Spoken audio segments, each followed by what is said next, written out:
The content of tonight's video, some viewers may find distressing.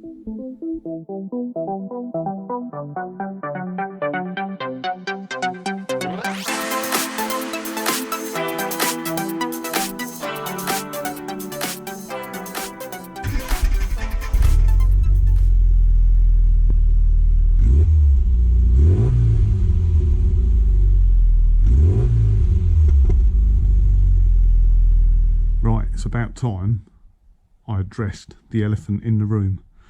So when I bought this Mini, one significant area of concern I had was that the roof was rusty, especially in the corners, and I was really worried that when I took off the rust I'd just find gaping great big holes in the roof panel, which is not good because it's not easy to repair the roof, because if you start welding it, it just distorts and warps, and then you end up putting a load of filler in it to get it looking right. It never does quite look right, and the alternative is to drill out all the spot welds, take the roof panel off and replace the entire roof, which is a mammoth job. A mammoth job to get it right anyway. So I've scratched that itch. I got bored the other night, so I started rubbing down the rusty bits. And it's not as good as I wanted it, but it's not as bad as it could have been. So let me show you. So all four corners and the sides, I have cleaned this metal up. I've rubbed back the rust and just make sure you can see it in the light. If you look here, there's a hole. It's not massive. It's only a small hole. It wasn't a hole until I started cleaning it off actually, so it's just where the metal's gone thin.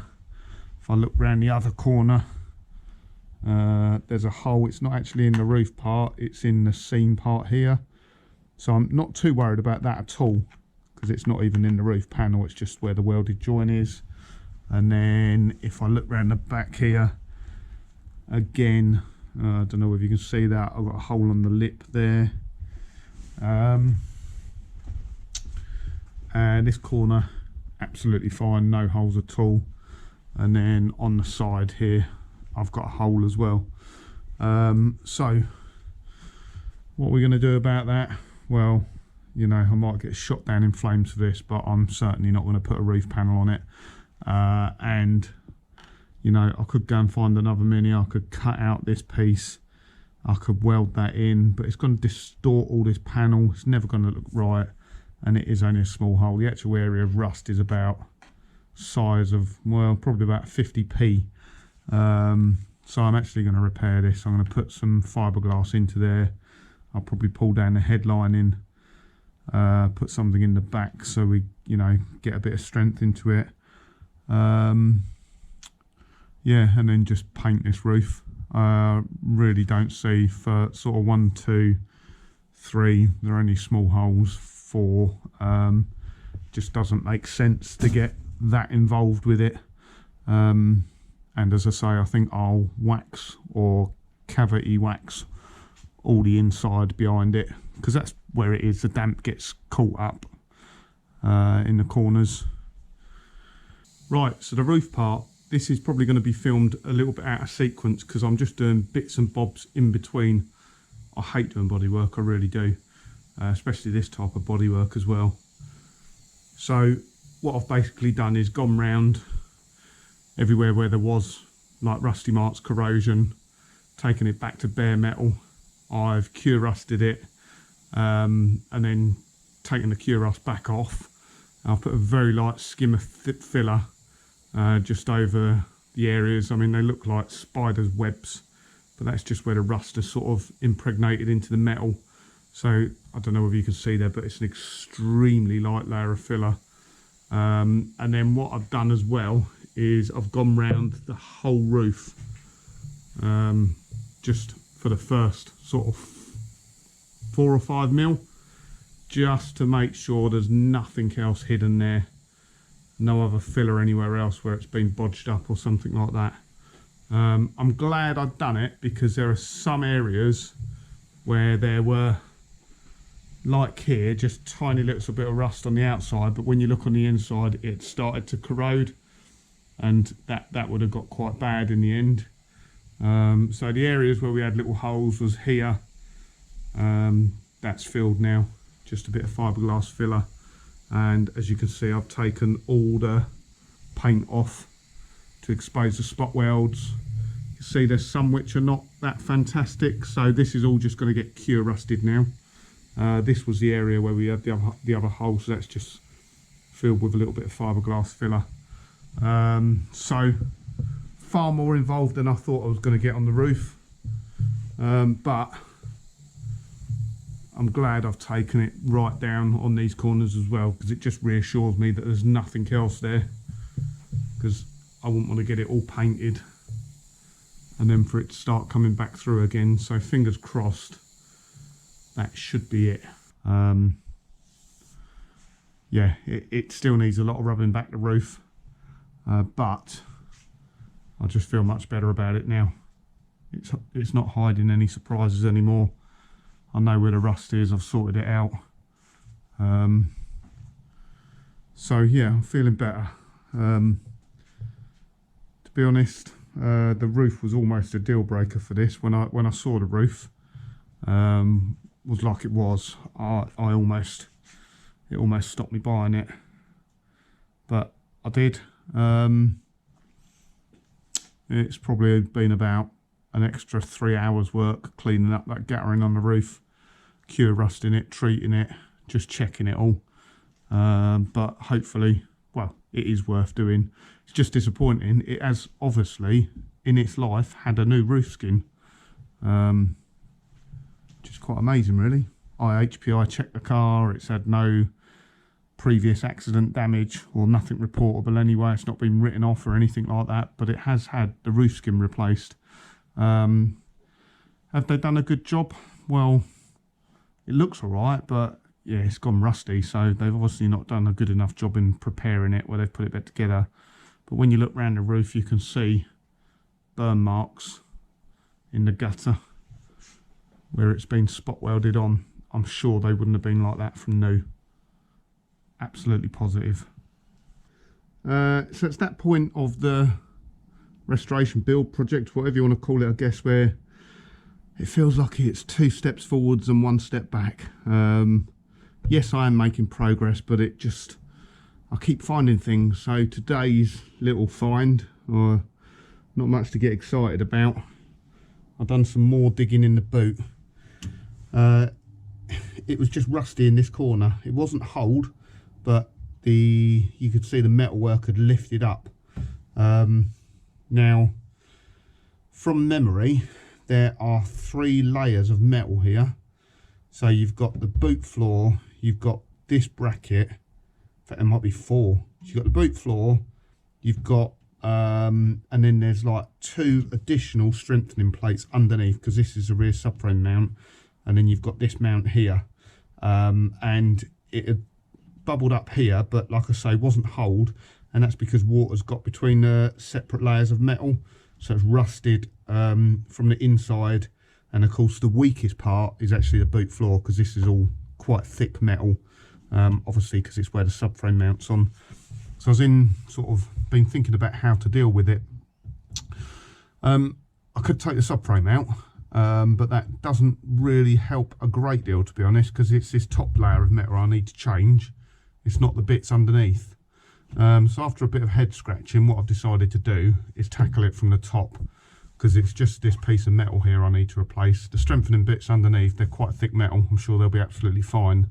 Obviously if they are no good, then I'll have to replace them as well. And I could maybe do this whole rear quarter, but it's, aside from this bit here, it's not that bad. So at the moment I've just unpicked all the spot welds from this bracket here. I've just got one more to get off in the corner, and I'll lift that out of the way, and then hopefully I can cut this corner out, make a piece, and then clean this strengthening plate up underneath and plug weld through. So I won't bother time lapsing this because it's really difficult actually to get the camera in here and work around it being inside the boot, but let's carry on and I'll update you in a moment. Right, a little bit further on, I've got this bracket completely out now. It actually wasn't that bad to get out. there's a spot weld down the bottom here that I couldn't get to, and obviously it's seam welded along the top here, so I've just slipped through that seam weld. Luckily that spot weld on the bottom wasn't very strong, so I just bent it backwards and forwards a couple of times and got that out. So that's out intact. That's not too bad now. That means we can start cutting out around here. Up here it doesn't look too bad. It's really this sort of bit here. Sometimes I think I go a little bit, I don't think I go far enough. I think, well, I should really replace the whole boot floor, but it's a bit extreme. And I was just looking on Facebook actually, some poor chaps that's got a red Cooper Sport. It's not a 500, but it's nearly a 500. I think it's one of the last ones on the next plate. I was just looking at some of the repairs that have been done on that, and it's awful, poor guy. But they've similar sort of thing with this, and they've just plated straight over the top of this. I'm going to cut it out, so let me get cutting and I'll update you in a moment. Right, I feel a whole lot better now, so I've got well stuck into this. I've got to be honest, I was really worrying about this. It was giving me almost sleepless nights. I was getting really gutted, just not depressed, but like, you know, like I say, 2 steps forward, 1 back all the time. When I first sort of scraped off that and saw there was a bit of a hole there, I thought, oh no, it's going to be a nightmare to replace. I'm going to have to take a subframe out. But I actually think doing it on top rather than taking the subframe out is a better option, because I don't think you'd be able to do it the other way. So we've got the 3 layers off now, or we've got the components off anyway. So that's the reinforcing bracket. That's good. That just wants cleaning up, and that'll get used again. We've then got what's basically left of the boot floor. So as you can see, this is just a water trap underneath. There's actually 2 more layers yet. There's this plate here, and there's a plate beneath that as well. So that's 3 layers thick, and potentially they're only spot welded on. Moisture can get between the layers, so that'll have weld through primer on it next time. That should help stop that, but obviously they don't do that from factory. So I need to make up a new bit of metal there, make sure it's the right gauge of steel obviously. And as you can see, this part in here, getting this out wasn't particularly easy, because you've got to go around and find out where all the spot welds are, so you just kind of take a little bit at a time.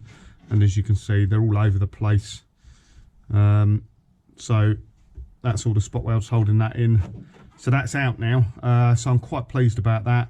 I just need to make up a plate to go in here. I've already marked on here, so this corner here round here is actually where it's 3 plates thick. So this is 1 plate, and then it has another reinforcing plate around these bolts as well.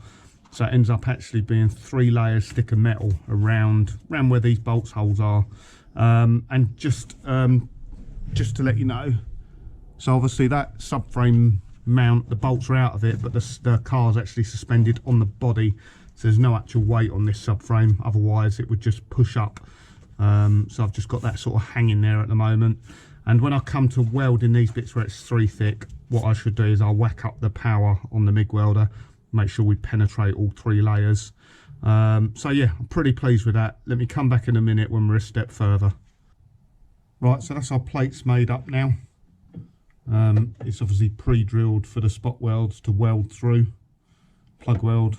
The holes for the subframe mounts are in place, and what I'll actually do is move this out of the way in a moment, bolt through the subframe mounts to hold it in place to aid me while I'm welding it all up. Obviously I use the tried and trusted method of CAD design, which is Kellogg's aided design. So it's a cornflake packet, works a treat.